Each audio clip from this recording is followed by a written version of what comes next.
Well, hello everyone, and welcome to Head to Head. We've got an excellent guest this evening, who I shall introduce shortly. But first of all, a public health warning: it's my birthday, and I'm in rumbustious mood. So we're going to be having a bit of a party here tonight, where it's going to be no holds barred. We're going to go for it on lots of subjects to do with freedom. So it's going to be fun, and I'm very glad to share my birthday evening riot with me. I've got Andrew Allison from the Freedom Association, and someone who I've known for some time, and obviously an organisation I've got a huge amount of time for. Andrew, welcome to the programme. Thank you very much, Bill. Pleasure to be here.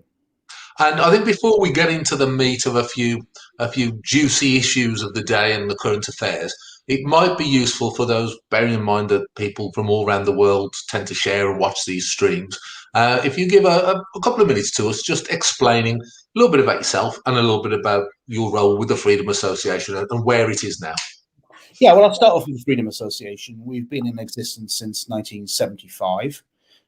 We initially were fighting against the mighty power of the trade unions back in the 1970s, but we've campaigned on lots of other things. We've opposed ID cards.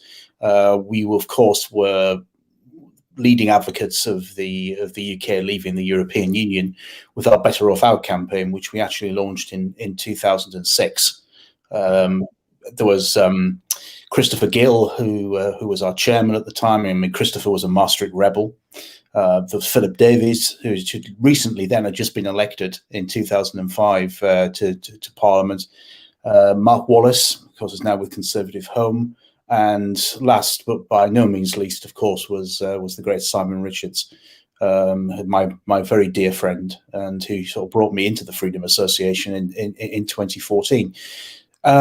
We do what it says on the tin, really, Bill. I mean, we campaign for freedom of speech, freedom of expression. We're a free market campaign group. And that's basically what we are. And certainly at the moment, free speech is the big topical issue. Cancel culture and no platforming at universities. So we're very much concentrating on things like that.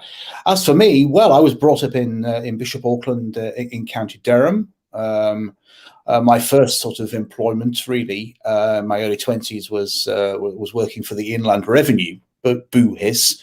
But I quickly realised I didn't enjoy that. I did bits of sales jobs. My goodness me, I even became a driving instructor and did that for over 10 years. And I used to train driving instructors as well. But politics has always been a hobby. And I remember when I used to work at the Taxpayers Alliance, which I did for a few years, Matthew Sinclair, who was chief executive, said both of us have managed to make our hobby our jobs. And that was true. So I feel a great pleasure being able to work full time in politics and campaigning on issues that really matter to me, and I know matter to millions of other people, including the people who are viewing and listening to this podcast. Well, yeah, and an excellent summary of yourself and the association. So let's get into it, because the things that you spoke about there, as I was listening and I was ticking them off, every single one of them is under siege at the moment. Every single one. And I feel that we are perhaps living in the most authoritarian era that I can remember, certainly. So let's try and tick them off one by one. Freedom of speech. Now, you mentioned university campuses, which is something I know a little about myself, having been labelled medium to high risk and told I couldn't enter various university campuses. But it's not just there. We can't assemble legally at the moment. And when we do things on social media or the internet, we always have the loving hand of friends on the providers, making sure that we don't say anything that might damage these delicate sensibilities of anyone out there watching. How do you think we can counter this enormous clampdown? And how could I forget that misogyny, which is rather a vague term, I guess it might mean a mother-in-law joke, could be now labelling you as someone who's guilty of a hate crime. So how do we fight back? Well, in some ways, with great difficulty. I mean, I don't want to sort of make people despair. I'm a big believer in the silent majority in this country because I speak to them. They're not people who are involved in politics. They're not people who are particularly interested in politics, but they don't really go along with all this sort of nonsense, to do with cancel culture. They believe in free speech and they believe in their free speech. I mean, there was an opinion poll that came out maybe about a month, 6 weeks ago, where it said that the majority of people in the UK now feel that we're less free than we were 5 years ago. Those same people struggle to work out what they are, in inverted commas, allowed to say and not allowed to say anymore. There is a genuine fear amongst many people that the police will come knocking on my door because of some sort of hate crime. And you're right to mention misogyny. In fact, if you hadn't mentioned it, I would have mentioned it.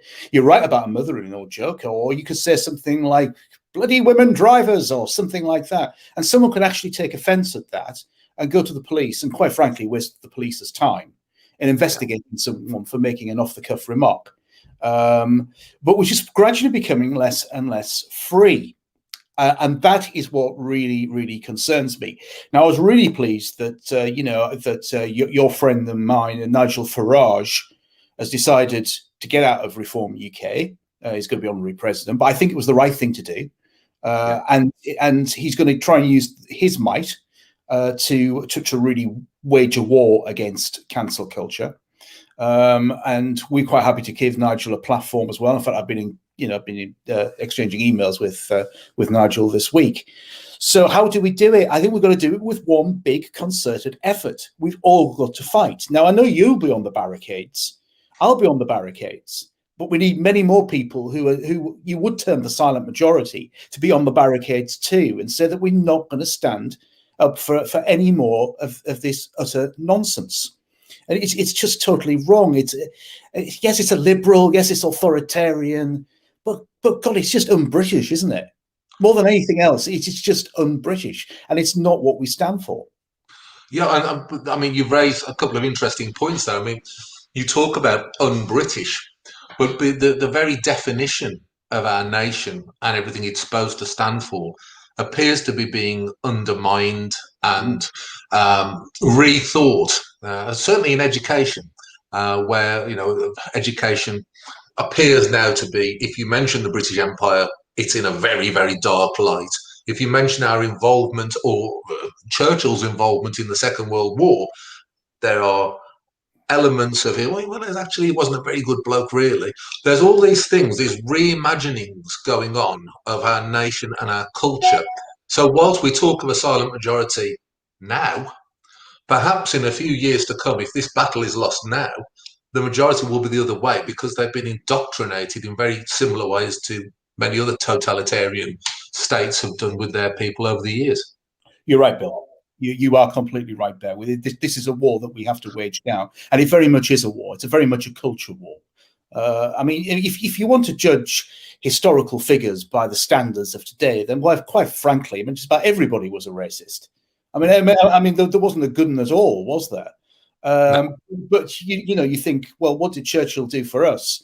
And some people are actually trying to say, oh, people would have you believe that Sir Winston Churchill single-handedly defeated Adolf Hitler and Nazi Germany. Well, of course he didn't. Well, of course he didn't single-handedly defeat Adolf Hitler and Nazi Germany, but he led this country in one of its darkest hours. But before America came into the Second World War, while Stalin was still sort of courting Hitler. Well, courting is probably the wrong word, but I mean they were on the same side at one point until Stalin decided to break away, and he was a hugely influential figure. And when you read people like Andrew Roberts, his biographer, one of his biographers, he's really been standing up for Churchill of late. And simply saying that most of the stuff that some of these people on the left would have you believe is total nonsense. He believed that ordinary Indian people should be treated as equals with British people, but those on the woke left who want to sort of reset us back to year zero, they would have you believe that simply wasn't true. Now, you mentioned something actually a few minutes ago, and I totally agree with you when you said that we're fighting it on all sorts of multiple fronts now, and I've never known this before. Usually, you can have sort of one battle and then move on to the next. But even just looking at all the stories that have come out, in the past few days, we've had Manchester University, their Equality and Diversity Department, saying to staff that words like mother and father should no longer be in any form of university materials. We found out at Aberdeen University, because this young student said, well, foreign students are a little bit upset about the British Army being around, then perhaps they're in the wrong country, Rule Britannia. And she got banned from the Students' Union for 2 weeks, because it's much deeper in that. We've touched upon the misogyny thing, which we can joke about and say it's mother-in-law jokes or women drivers and all that sort of stuff, but we know that it's people are going to be reported for some of the simplest of things. Hate crime legislation in general, the bar is so low. If you say something that offends me, Bill, or maybe I don't take offense at it, but someone watching takes offense on my behalf, they can go to the police and then report that as a hate crime. It may get recorded as a hate incident, but it is very, very bad at the moment, and this needs to change. And I think you are quite right when you said before also that the country is changing. It's very un-British from what we've known it. You're 51 now today. I've just had my 50th birthday. The country, in many ways, doesn't resemble the country that I knew and you knew when you were growing up. And it does make you worry that if we don't actually do something now, in 20 years' time, we could probably be in a position where the country has changed for good, which I really hope it hasn't. Well, what concerns me is it not only doesn't resemble the country that I knew 20 years ago, it doesn't resemble the country I knew 12 months ago. And this is the concerning thing, and I want to get onto this a little bit later, that this is actually happening under a Conservative government, which I find extraordinary. And I can't believe that anyone in the Northwest and the West Midlands, where the Conservatives won this majority, was voting for them on the basis that they were going to increase hate law legislation and that they were going to be giving us a green industrial revolution. I'm pretty convinced that wasn't what it was about. But one thing that strikes me is, you mentioned Christopher Gill earlier. He told me, well, when we were at Hustings, actually fighting to leave the EU, and he told a fantastic story which I think sums it up. That he said is a little bit like a family has a mantelpiece with some very nice ornaments and all of their sort of finery on it. And over a period of years, things break, or they have a break-in, and things get stolen. And as each generation goes by, there's less and less on that mantelpiece, until eventually 3 or 4 generations down the line, there's nothing on the mantelpiece. And those kids of that generation don't miss it, because they don't know there was anything there in the first place. They never experienced it. I thought it was an incredibly powerful story. And if you think about, we're talking now here probably, the very epitome of what the lefties would call us angry old men and gammon. Well, I'm a gammon with the red-faced bloke and all the rest of it. We can recognise these things, but there are people, young people who are not kids, young people who don't recognise that everything's different and actually think that this is the normal state of affairs. I don't know how they will ever rebel against it, because to them it's right, and there should be more movement in this direction, because that's what they've been taught and educated to believe.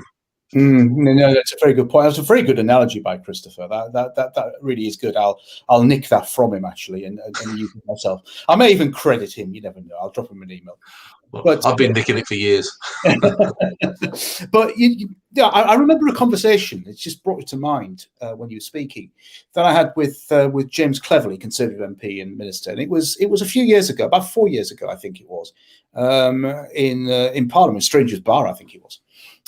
And he was saying that he's a couple of years older than me, so about a year older than you, And he was saying that our generation really is the last generation to remember just how bad it was in the 1970s.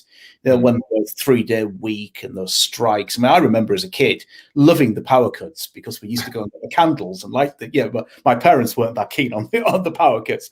But these are the sort of things that I remember. In the winter of discontent. And yes, I was very young at the time, but I do have these childhood memories. But if you're now about 45, you will not remember any of that. Because you simply, you would have been about 2, and therefore, you may be more inclined to vote for a left-wing party, perhaps, because it's not in your memory, whereas it was instilled in my memory from an early age, which pushed me probably in a certain political direction. And I think we're trying to set up lots of student societies. We call them freedom societies. We have a really successful one going at the University of Exeter. I'm going to give a shout out to this particular young man, William Yarwood. He's the president. He's also volunteering as our digital media officer. He said, I've got a year left on my university degree. He said, I'd like to volunteer and do as much as I possibly can for you on the digital side of things. Redesigned our logos, redesigned those. Some a great person. Yeah. And we're going to set up a new one in York. And I'm obviously trying to create other societies at other universities. Now, this is great because there are a lot of libertarian, classically liberal students around. They are there. But part of me thinks, are we leaving this a little bit too late? Because our children are getting indoctrinated from a very early age to think in a certain way. It can be on climate change, it can be on political correctness, as we used to call it, but certainly, on cancel culture and wokeism and things like that. They seem to go along with it. But of course, we can't get into schools. I mean, that's just something. They're just not going to allow a political campaign group to go and speak to a bunch of 13, 14-year-olds. You may get in to a sixth form type of setting, but you're not going to be able to speak to any child under the age of 16 and actually present them with some alternative views. Now, that does concern me because there's a certain orthodoxy around that you must believe this and you must believe that. And if you don't, you're beyond the pale. So that's a big concern of mine. Well, I mean, you mentioned political correctness, and one of the roots, if you will, of political correctness is the idea of cultural Marxism and Gramsci and all of those people. And it would appear to me that actually everything that they were trying to put in place is happening. Everything that they wanted to achieve, they have done. And whilst we were daydreaming and we were thinking we'd overcome the militant left in Labour and we were thinking that we'd won because we'd got freedom from Brussels, actually, whilst we weren't paying any attention at all, whole generations in this country and others around the Western world were indoctrinated into this blind belief that hurty feelings mattering and therefore you mustn't have proper discussion, that climate change is entirely down to leaving the TV on standby overnight and man-made activity and a whole range of other issues, and certainly that anything that isn't absolutely according to the norm is somehow racist, sexist, or any other historism you can think of. Mm-hmm. So we've been flanked here, and I think one of the key things, you're trying to make headway into the colleges and the university, which I think is excellent, and hats off to Mr. Yarwood there. But it really needs a massive development, either politically or culturally, to really shake the thing up, don't you think? Yes, and that's not an easy question. You haven't actually asked me a question, I suppose, as such. I've led you down a line. Yeah, exactly. I know where you're going, and it really does. I'll give you an example. Tomorrow morning at 7:05, great time of the day, I'm on BBC Radio Sussex. A reporter's gone to Brighton and Hove Council, which is run by the Greens, and a couple of councillors have supported what I'm about to say, that disposable barbecues should be banned on Brighton Beach and in parks. Now, anybody who knows Brighton will tell you that there's a lot of flats there. A lot of people who just don't have gardens or anything like that.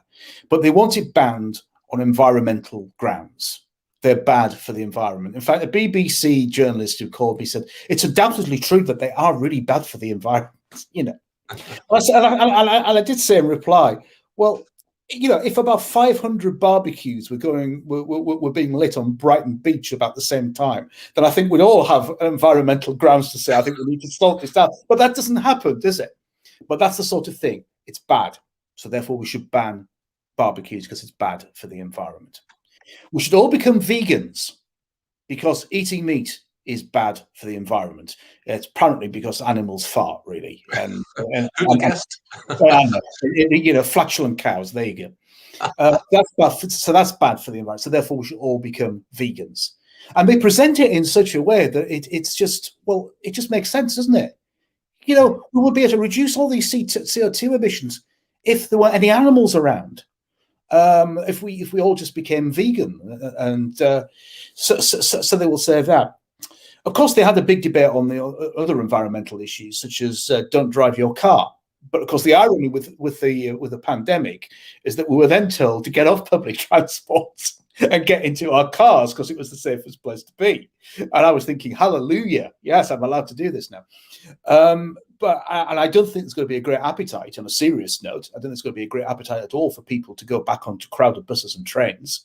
I mean, I didn't like them before anyway. I mean, there's nothing worse than be on the tube in London and everyone's sort of pressed against you and the whole carriage stinks. It's a pretty unpleasant way to travel, and I don't think many people are going to want to do that again.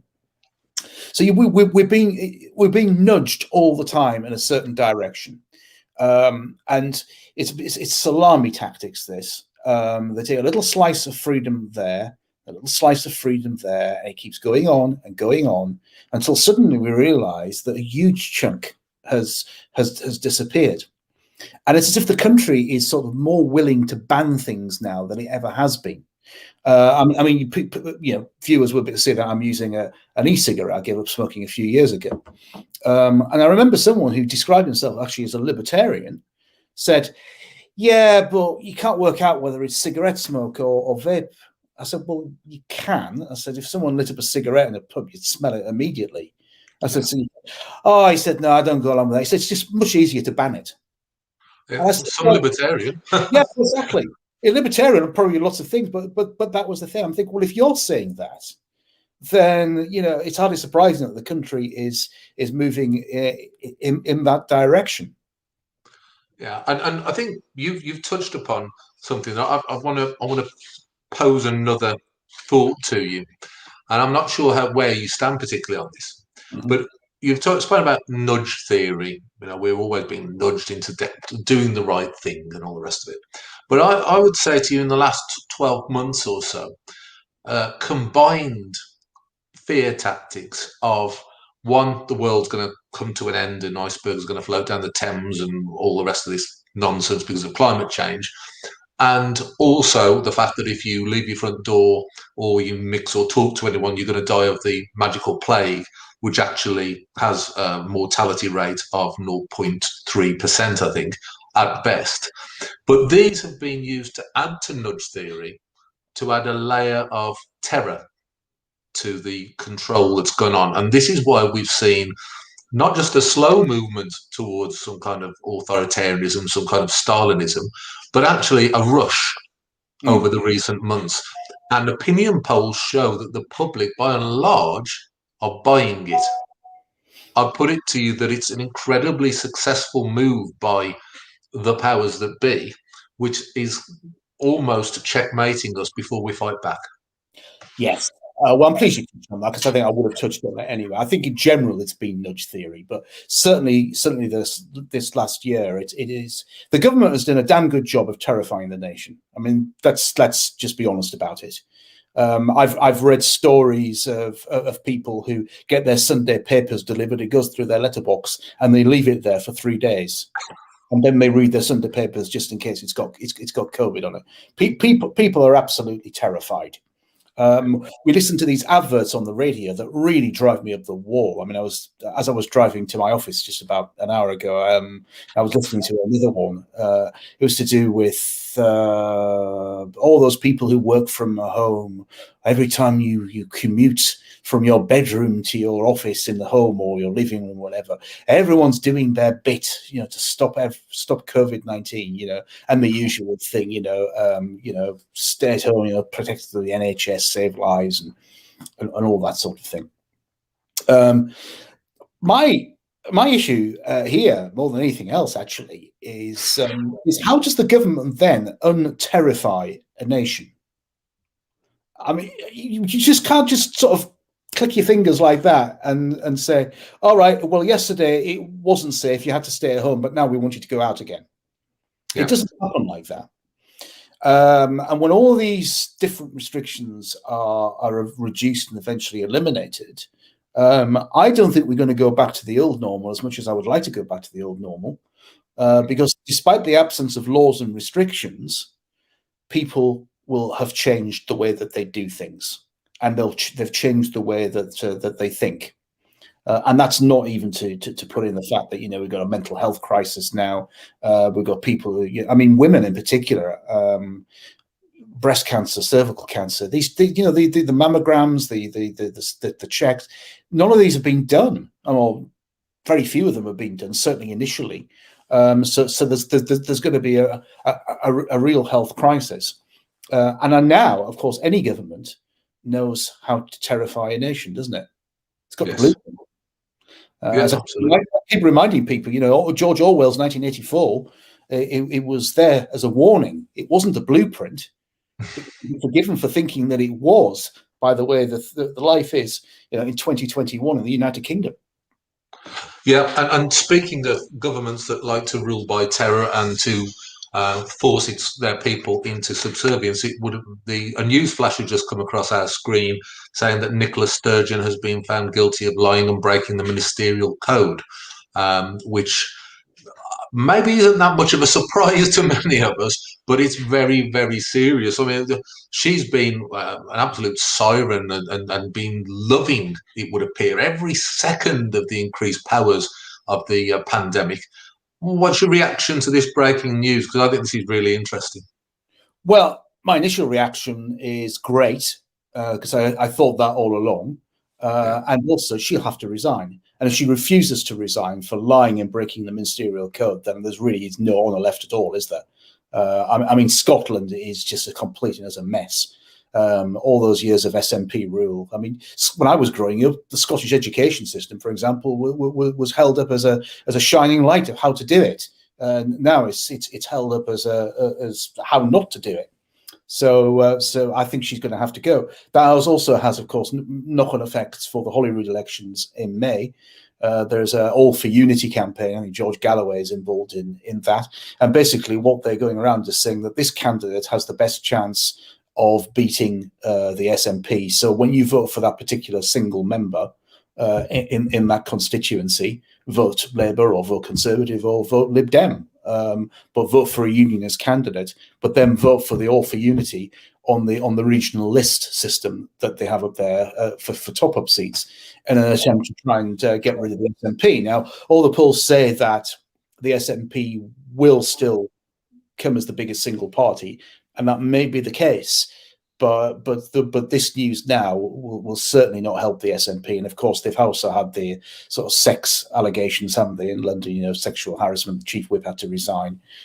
So things are not going well for the SNP. But that delights me. Well, yeah, and myself, yeah. I think it's a warning of what happens in a one-party state, and it's good that you mentioned George Galloway, a friend of this network, who hopefully will be coming on one of the weeks soon to perhaps discuss his campaign. But while we're talking about ladies who create strong emotions, create divisions, and have perhaps a love of power, what was your thought on the bit of a diversion here, bit of a change of subject, but I'd like to catch you on the hop. What was your thought on Meghan and Harry and their Oprah Winfrey interview? Oh gosh, Meghan's story in particular had more holes in it than Swiss cheese. The whole mental health. My wife suffers from depression. She's on antidepressants. Even I've been taking some medication because during this lockdown I've been suffering from a bit of anxiety. Thankfully, it seems to be leaving me, as my GP said it would as we got into the spring.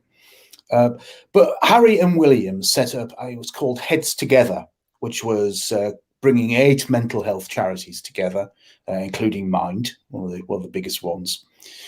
Telling me that he couldn't have picked up the phone and said confidentially to one of these people and say, you know, Megan's not feeling so great now, could someone talk to her? Of course. You know, so that to me just didn't ring true. And that's just one example.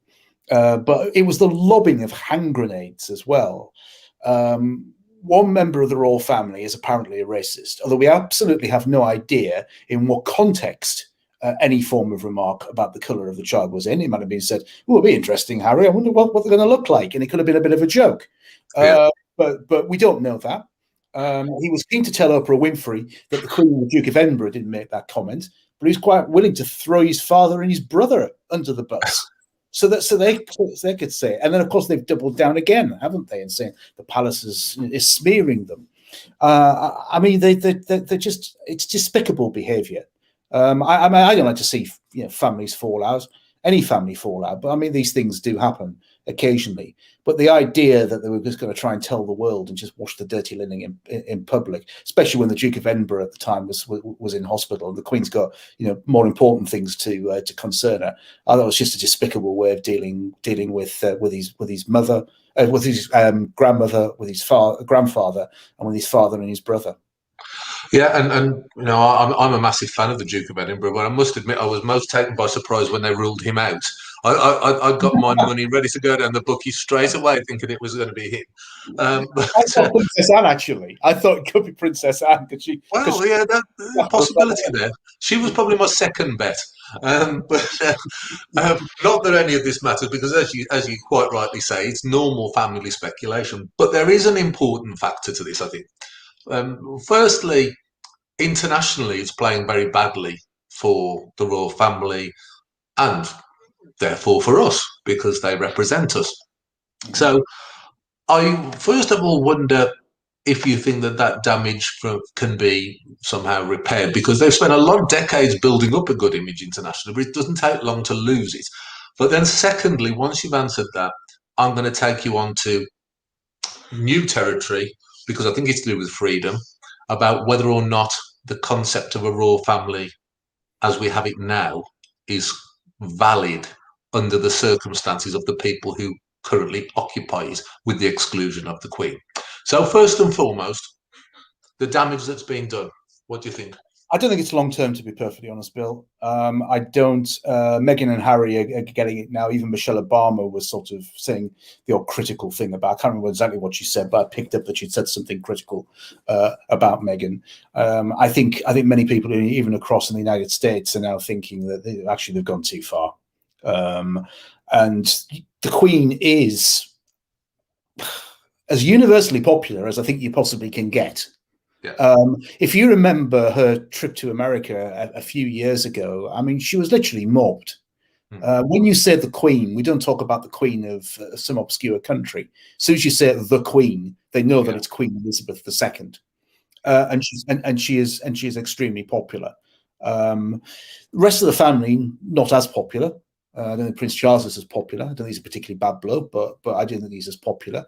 But I think William and Catherine and their young family seem to be quite popular in the country, and they seem to be doing the right things. So I don't think it's going to do any particular long-term damage to the country. In terms of having a royal as the head of state, one of the arguments that is always, I think, really persuasive, particularly in the context of the Queen, is that it's good to have a non-political head of state. And she represents us in all of the right ways, and she's a marvelous woman. Absolutely, I don't think very many people could really argue against that. But she's a lady in her 90s. She unfortunately won't be with us forever. Now, the people who are in line to replace her, Prince Charles has made a lot of openly political views out there. Prince Harry, all right, he's not in line to replace her, but he's a senior royal. Is very political. And there are suggestions, at least, that Prince William, has strong views on green and environmental issues. Why would it be a good idea to continue having a royal as head of state if they're going to be political, rather than having someone who's elected and can be voted out after a 4-year term? Well, not if they're going to be political. No, of course not. Although I do remember an interview that Prince Charles gave. That was the time of his 70th birthday, where he said, well, of course, I know that I wouldn't be able to speak out on political issues if I was head of state and I was king. I believe him on that. And I'm sure that Prince William thinks exactly the same, that, you know, you can champion certain causes, but once you're head of state, you have to be above the fray. But I do believe in the monarchy. I mean, there's the old joke, isn't it? You know, can you tell me the way to Dublin, please? Well, if I was going to Dublin, I wouldn't be starting here. And I suppose if you're going to come up with a constitution for the UK, you wouldn't be starting with where we are now. In many ways, it just seems incredible that you just have an unelected head of state, and it's in one family. But the thing is, it works as far as I can see. It's certainly worked right throughout Her Majesty's reign. And I just don't want to replace it with another politician.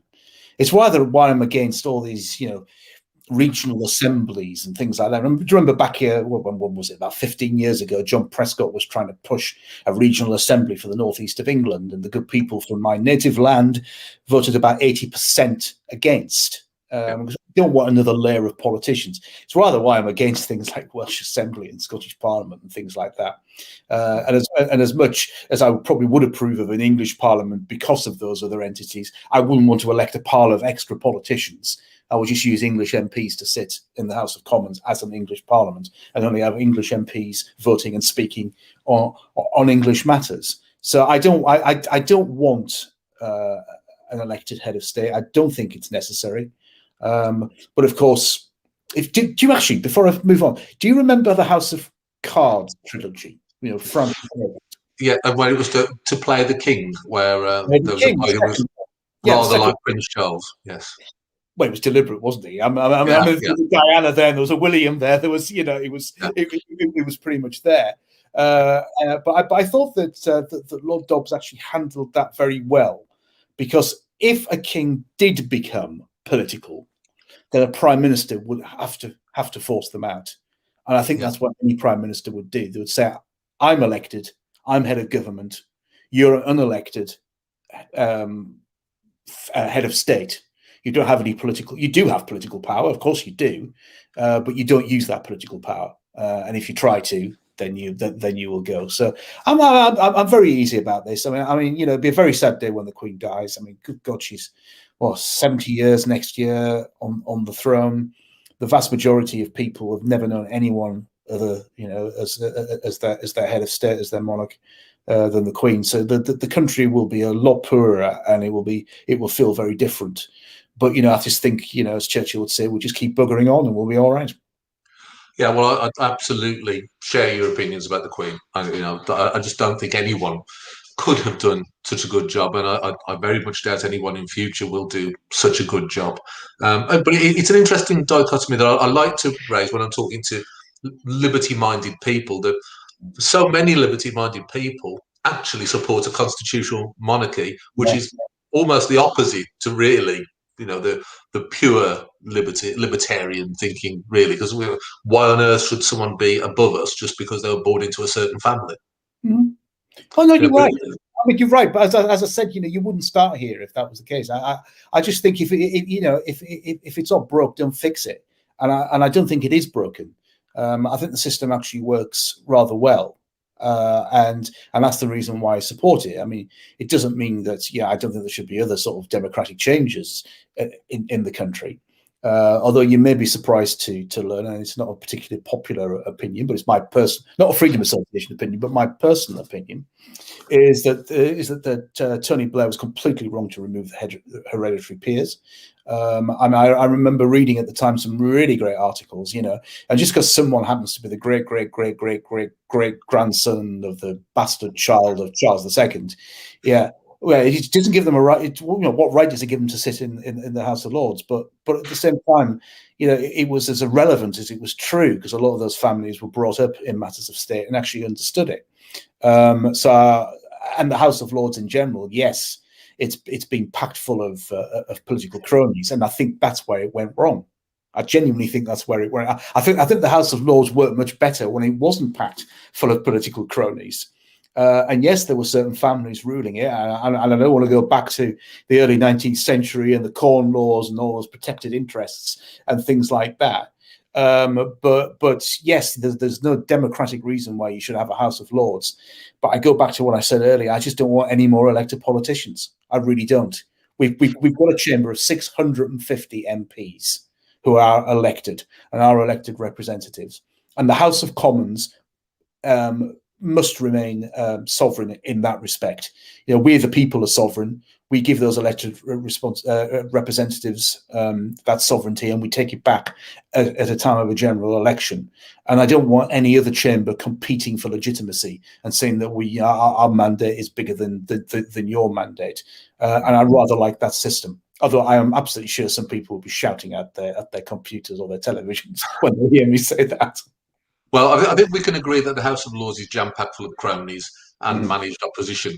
But I think I wonder whether or not, I mean, obviously you reject the American system of an elected second chamber, but from the point of view of being a Democrat, I don't know. I think maybe there's an argument for that, because I think we would agree there needs to be change to the current position of the House of Lords. I think both of us are on the same page of that. But as I understand it, and I don't want to put words into your mouth, you're saying that you would rather it was back with the hereditary system rather than having an elected second chamber.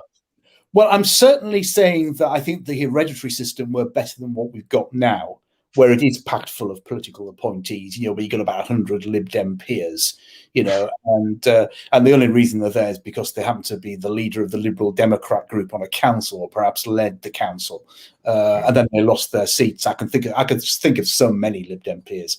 Paul Scriven, Lord Scriven, he was the leader of the Sheffield City Council, Liberal Democrat leader.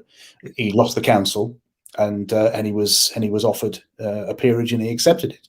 And I know that a good friend of mine, a very good proper liberal, classical liberal, even though he's a Liberal Democrat, Carl Minns, when he was leader of Hull City Council, I did say to him, I said, "Were you offered a peerage?" He said, "Yeah." I said, "It was talked about." He said, "But I just said straight away, no, I don't want it. I want to get out of politics." And he's now a maths teacher. So it's like that. An elected second chamber, it all depends what it is. I mean, I've looked at all sorts of things where, if you look at the US Senate, let's start with the US Senate. I think most people understand how the US Senate works, but for those who don't, you've got 100 senators, and there are 50 states. And it doesn't make any difference if you're in Rhode Island or whether you're in California, which has the largest number of voters. There are 2 senators per state, and that's to keep to protect the states. It's not there to protect the people as such. It's there to protect the states. Now, there are 9 million, 10 million people live in London.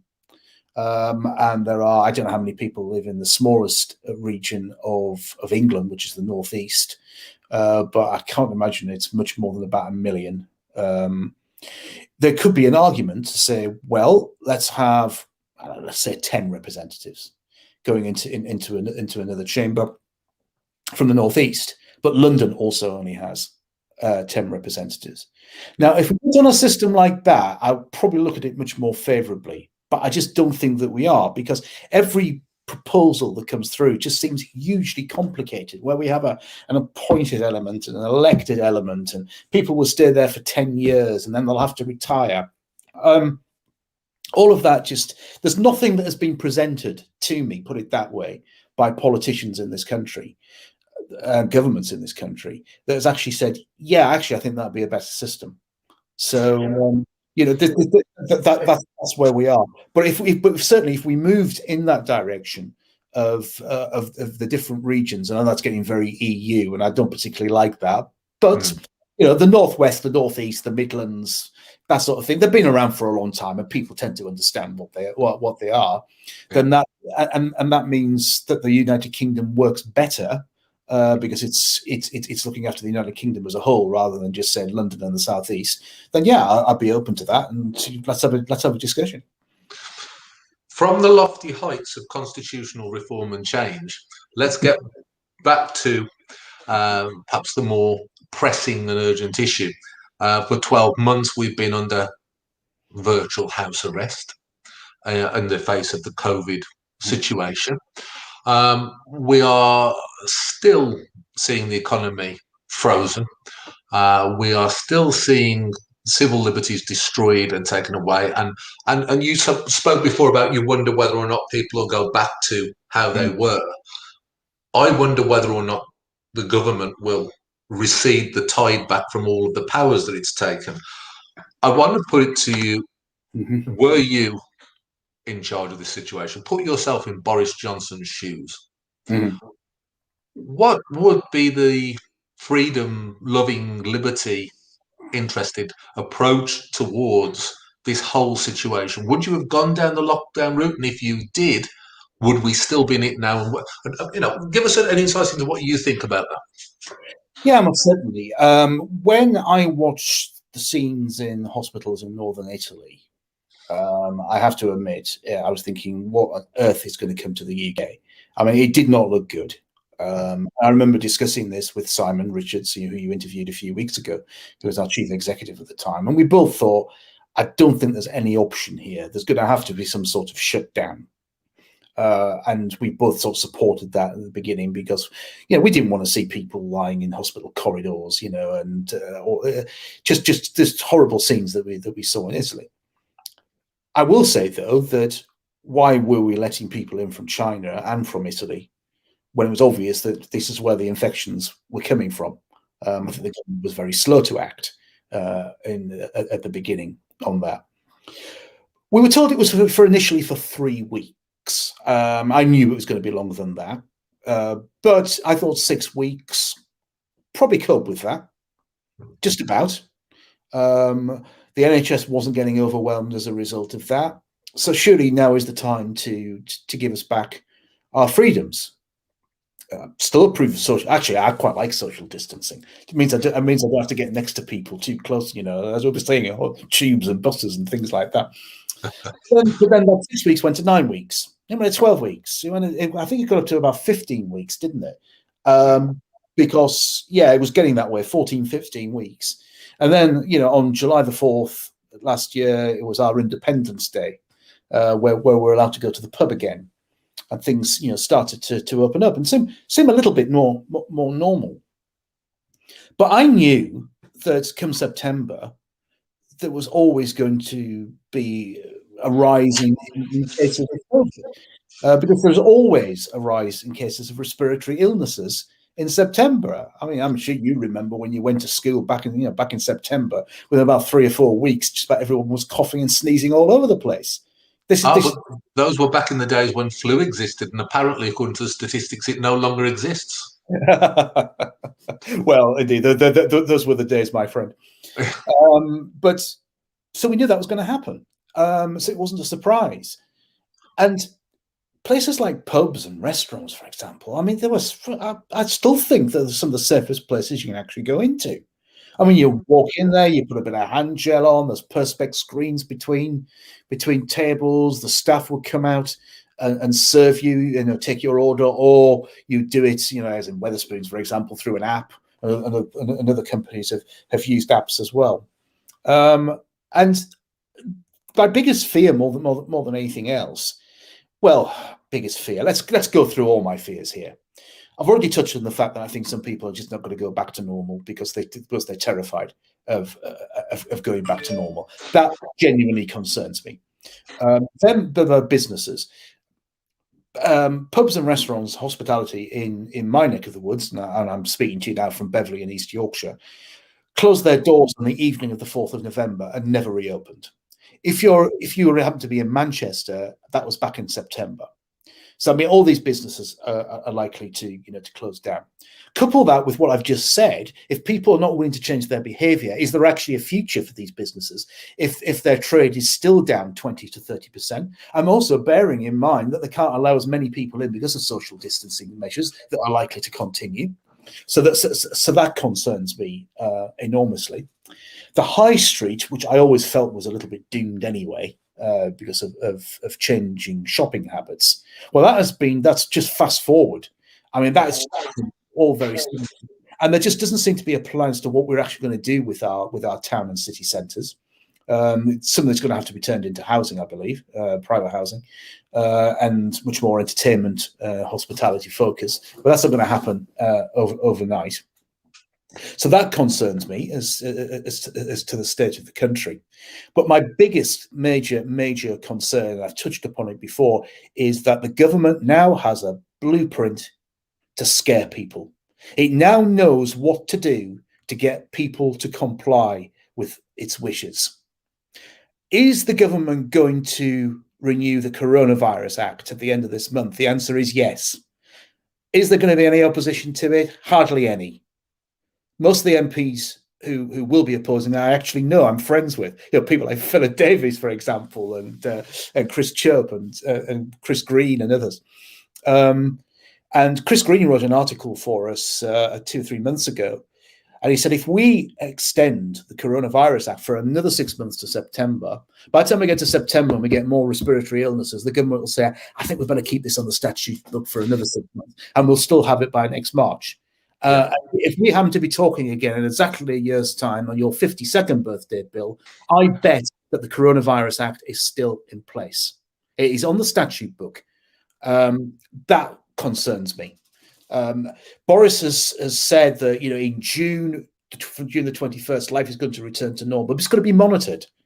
It's not going to return to normal. There's still going to be some form of restrictions in place. And how long is that going to go on for?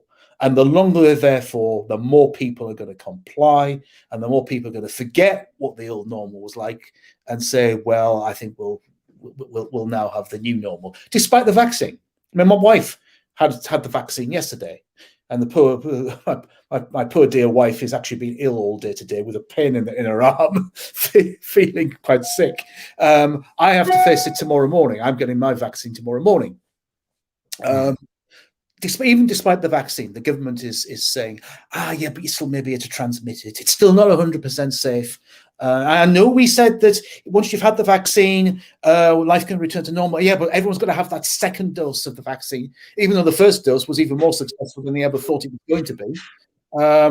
So the government keeps moving the goalposts. People are still terrified. And, I honestly don't know. I honestly don't know what's going to happen to the country. Well, it brings us on to something else as well, which I think it's worth spending a couple of minutes on as we are talking with the Freedom Association about freedom. Internal vaccine passports. I had a guest last week from Israel on the show, and he was saying that they have to now show their little green badge wherever they go to be allowed to enter a premises. These are internal vaccine passports, and he was convinced that the whole world was going to have them. Surely this is an absolute outrage and an abuse. Surely people should be allowed to make their own choices without the government dictating what goes into their bodies. I mean, it enrages me. And not that, you and your wife having the vaccine, absolutely cool. I'm not against it. But I also think if people don't want it, they shouldn't have their lives wrecked. No, you are absolutely right. I mean, there are other ways of finding out whether someone's got COVID. You just get a test. If you were, I've got no problems with that. I just look at it from the point of view of Britain. If there's an outbreak of a particular illness in one country, we don't really want to sort of import it into the UK, do we? So we do. So there are ways and means of doing it. But I mean, the people who've been really badly affected by all the lockdowns and restrictions are the elderly, who have been under house arrest in many ways and being told to shield, and they've lost all contact with their families other than, socially distanced chats through a window, or when a son or a daughter or a grandchild drops the shopping off for them. But the others, of course, and I speak as a parent of a 4-year-old son, is the young. I mean, they've had their lives completely turned upside down. We all know that COVID does not kill. Or even make younger people seriously ill. But the children have been treated almost as a sort of angels of death. And I remember that Eat Out to Help Out scheme that we had last year, Bill. We were in a pub, we just finished our meal. The little one hadn't quite finished his drink, and we were saying, come on, we've got to get going now. And he drank it too quickly. And he started to cough. There was a woman who was in, I think, in the 60s or 70s, just looked at him as if he was trying to kill her. Yeah. So younger people have been affected badly by this. But when it comes to the sort of vaccine passports and allowing people to travel, of course, if countries are saying, well, you must have the vaccine to be able to do it. I'm thinking more internally. Oh yeah, I know you're thinking more internally as well. Yes, but also if I just make that point though, it's those. It could be to get into certain events. I agree. It could be to. Well, let's use an example. Someone wants to get into a major tourist attraction. Let's just use the Eden Project in Cornwall. I was there last year as an example. And let's say that the Eden Project says, before you can come into our facility, you must have been vaccinated, or you have to pay for a test. Well, isn't it ironic that those who are the least affected by it and therefore will not have the vaccine are the ones who are not going to be able to go into those particular attractions? I mean, what do you do with children? I'm vaccinated. My wife's vaccinated. What? Do we have to do a COVID test for a 4 or 5-year-old every time? What about a 15-year-old? What about a 20-year-old, 25-year-old? All these people are not going to get vaccinated for a while. And they're the ones that are going to have their restrictions and their freedom, their liberty and their freedom restricted even more when it's completely unnecessary. Assuming, though, that everyone's had the opportunity of the vaccine. So you've got people in their 30s, 40s who want to go to the Eden Project, and they have to show their little piece of paper showing the vaccination. Do you feel it's appropriate and acceptable that they can be turned away if they don't have the vaccination paper, or do you think, or where do you stand on that? I do think that would be wrong. Although I would add a caveat, and that's a major caveat, really, is that I think classical liberals, libertarians do believe in private property rights, and therefore, if a business owner says that you can't come in because of a certain reason, then you do have to defend them. I mean, you can have a public debate, you can argue against it, you can think it's unjust, and I would argue that it was unjust. But I think ultimately, how someone manages their business or a company manages their business is essentially up to that business. We complain a lot about government getting in the way. If they decide to do that, then they should have a right to do it. But I don't think it'd be very good for society, for cohesion in society. There are some people, of course, we forget other people who just don't want to have the vaccine. There's some people who can't have the vaccine for medical reasons. Not many of them, but there are enough. What about them? I mean, they shouldn't be banned from going into different places, should they? No. Well, we're coming towards the end of our time. I've hit you with lots and lots of different subjects House of Lords. I was not expecting constitutional. Well, I thought, let's get some random things, try and get you off your guard, but you've dealt with it manfully. You've been superb as always. So I think after that assault that you've had for the last 58 minutes or so, it's only fair to open it up now and say, tell us a little bit about what's going on with you now in the future. Anything you want to tell us about the Freedom Associations, doing any contact details, fire away. Yeah, most certainly, and thanks for the opportunity, Bill. We've touched upon freedom of speech. That is the big issue. I mean, cancel culture, no platforming, all those things. Identity politics, where, if someone says that, or a woman says a woman is a woman, no, you're not, you're being transphobic. You can have a legitimate position to say that you do not believe in equal marriage. I happen to do believe in equal marriage, but I also respect people who have the opposite opinion. It doesn't mean that they hate gay people. It means they have a traditional view of marriage, and that's a perfectly acceptable, legitimate position to have. It's things like this that we're really going to start to fight against. We're also looking at the British Bill of Rights. We're trying to get a team of lawyers together to come up with something on that defends our free speech, constitutionally defends our free speach, and will stop Boris Johnson, for example, saying, yeah, we'll add misogyny to a hate crime list. Hate crimes are another thing we've touched on. I really, really want to see the end of hate crime legislation. I don't see many people attacking someone else out of love. I mean, it tends not to happen. It tends because they don't like him. So that's something that we certainly got to be working on. We want to build up that network of freedom societies. That's very important. In fact, I'm recording a video with William Yard, who I mentioned earlier, on how to do that. We're doing that tomorrow. We really, really would value any of your viewers. And we want them to become members. It's as simple as that. And it's very easy to do. You just go to the website, TFA, the Freedom Association, TFA.net, and you click on the join button at the top of the screen and follow some instructions. It's 30 quid a year standard membership, 20 for seniors, and only a fiver for students. And those who would like to make a donation, well, it's all gratefully received. We're going to have one hell of a battle. We've discussed this, one hell of a battle, trying to turn our country around and become a much more freedom-loving country again. And obviously, it's not just us doing it, of course. I mean, there are other organizations, but we have been around since 1975. So we've got a proven track record of fighting for freedom, and that's what we're going to continue to do. Brilliant. Well, also, all those watching will see that Andrew's Twitter handle was across the bottom of the screen earlier as well, so you'll be able to see that on playback. Andrew, time's up. I want to thank you so much for coming on the show. It's been great fun. I've thoroughly enjoyed throwing things at you from every direction, and as I say, you dealt with it manfully, so thank you. And I